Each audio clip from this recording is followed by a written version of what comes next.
The two active shooter cases in 2 weeks, one in Texas and the other here in Tulsa, had very different responses by local law enforcement. In the first shooting in Uvalde, Texas, it took law enforcement nearly an hour to go inside and end it.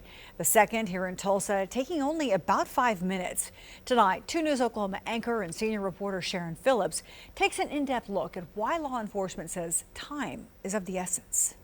I can't imagine what the families, the parents of these kids went through during that event, and certainly hearing a little bit more of the detail of how long it took officers to go inside, very troubling to me. Captain Mike Eckert is the commander for the Tulsa Police Department's Special Operations Team. They support the department by serving high-risk search warrants, responding to armed and barricaded subjects with hostages, dealing with civil unrest, and dignitary protection.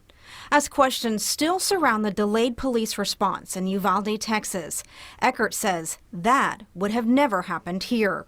From the perspective of the people in Tulsa that we serve, I can tell you from the training that we do, that we the department do, if that shooter is active, then the #1 priority is stopping the violence by whatever means necessary. Members of the Special Operations Team constantly train for situations like an active shooter.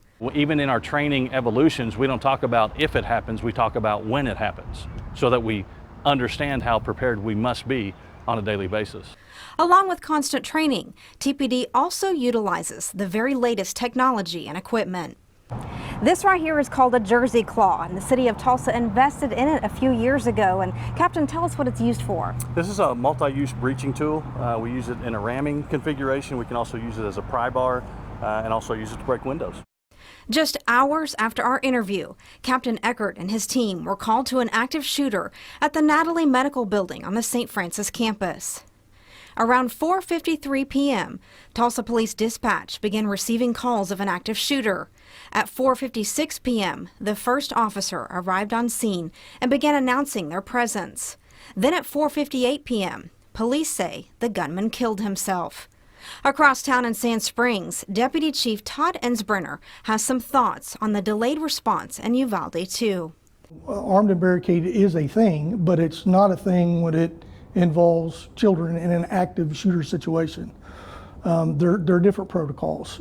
He says his department just sent 7 of their officers to the latest active shooter training called Laser in March.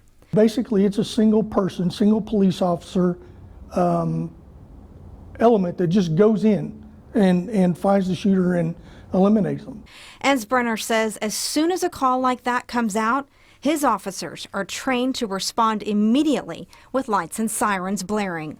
Studies have shown that when active shooters hear law enforcement coming, they either end their life or they flee, which that's what we want. We want them to stop killing people.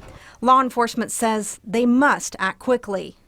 Every time something like this happens, we remind our officers what our mission is. That mission? To stop the threat by whatever means necessary. Sharon Phillips, 2 News Oklahoma.